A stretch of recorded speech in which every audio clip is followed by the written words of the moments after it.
Good morning. Last week I presented to you 5 questions that I hope that you would give some consideration to. Question number 1 was, is the name Yahweh revealed in Scripture?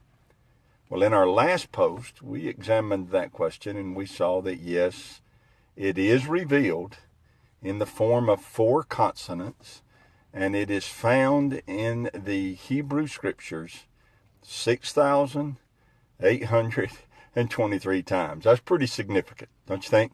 6,823 times. Well, before we move on to question number 2, I thought it might be good to answer another sub-question, being this: what about the name Jehovah? You hear a lot of people using that as a name. Is his name Jehovah? Well, the answer is no. His name is not Jehovah. And to understand where that name came from, all you have to do is understand 2 things. First of all, you have to understand that in original Hebrew, it was written without vowels. It was all consonants. And that later vowel points were added. Now, in the Hebrew, they don't have letters for vowels like we do, A, E, I, O, U. They have points. They went back later and would add dots and dashes that represented different sounds. And that's how they preserved the pronunciation of certain words. Actually, in the last post, I showed you this, that the 4 consonants that make up my last name are M-R-T-N.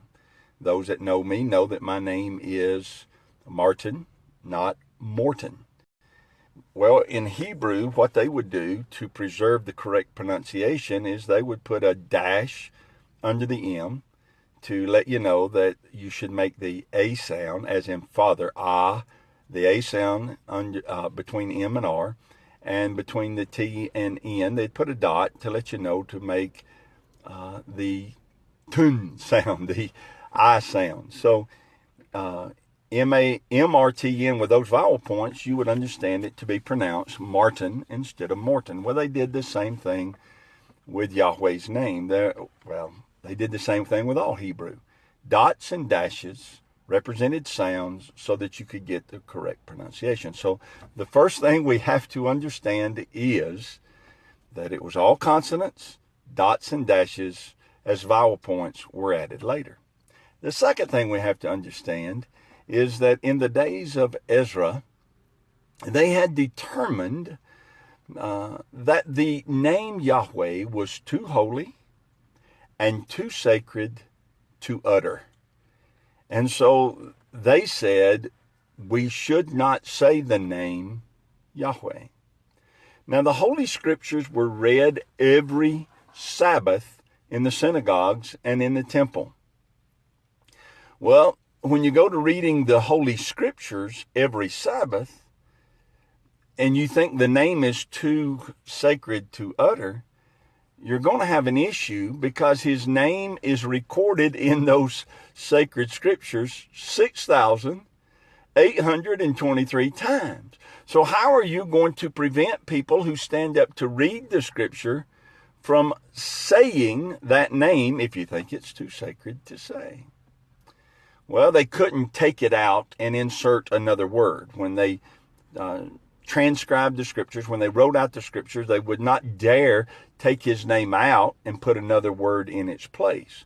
That would violate scripture itself, because Deuteronomy says you shall not add to or diminish or take away from. So you can't add to or take away from the scriptures.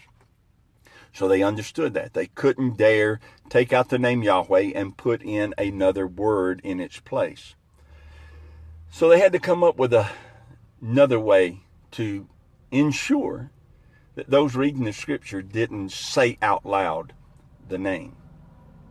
So they devised this wonderful little plan. They decided that if they put the wrong vowel points there, that when people got to the name, they would recognize that those are not the vowel points that would allow you to say Yahweh. They took the vowel points from the word Adonai and they inserted them there.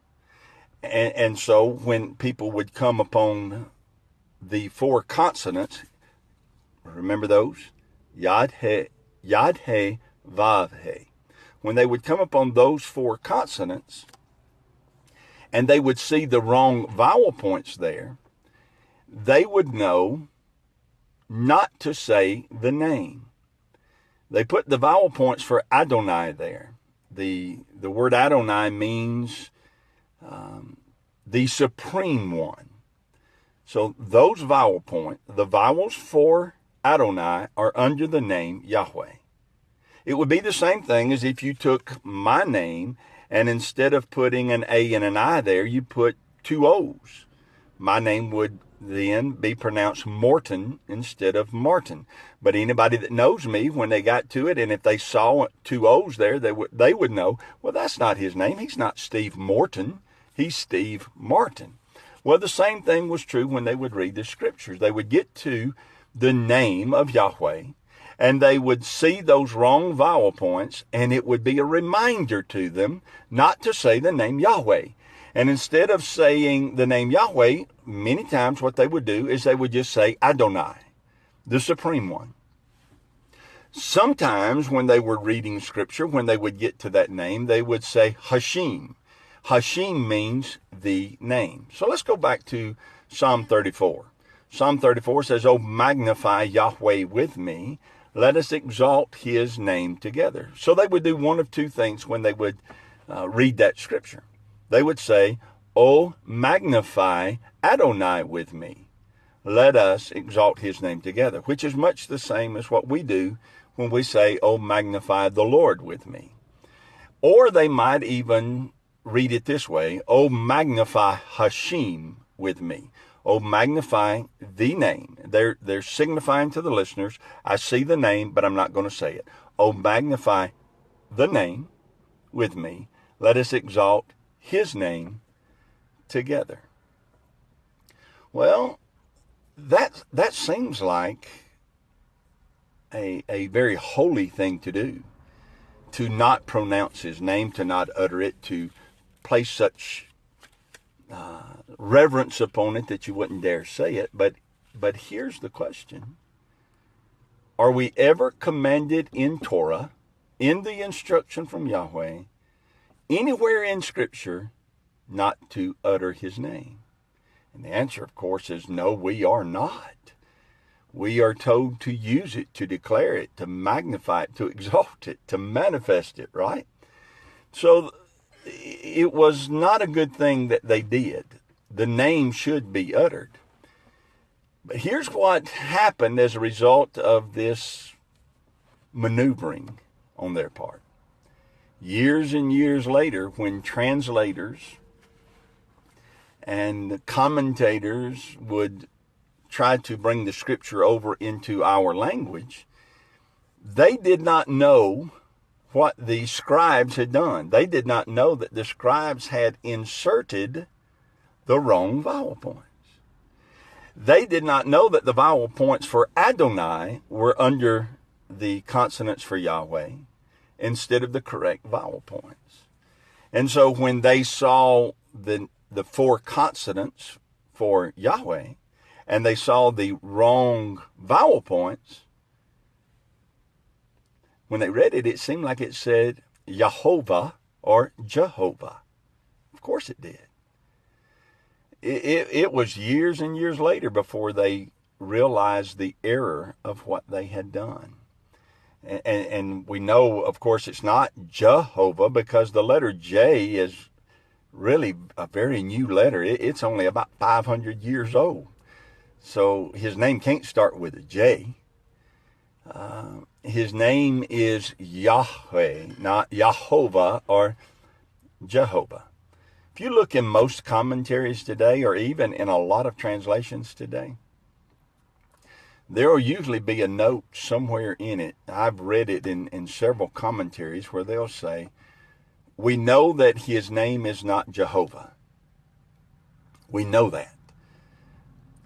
And they'll explain how the error occurred. But then a lot of times they'll say, well, even though his name is not Jehovah, in this edition or in this book, we have decided to use the name Jehovah because it is so widely accepted and commonly known.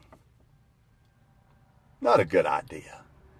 If you find a mistake and know you've made a mistake, you ought to fix it, right? I don't want people running around calling me Morton. I don't care how well-meaning they are. My name's not Morton. Don't call me that. Once you realize you've made a mistake and thinking my name was Morton, fix it. My name's Martin. Well, it's the same way with our Creator.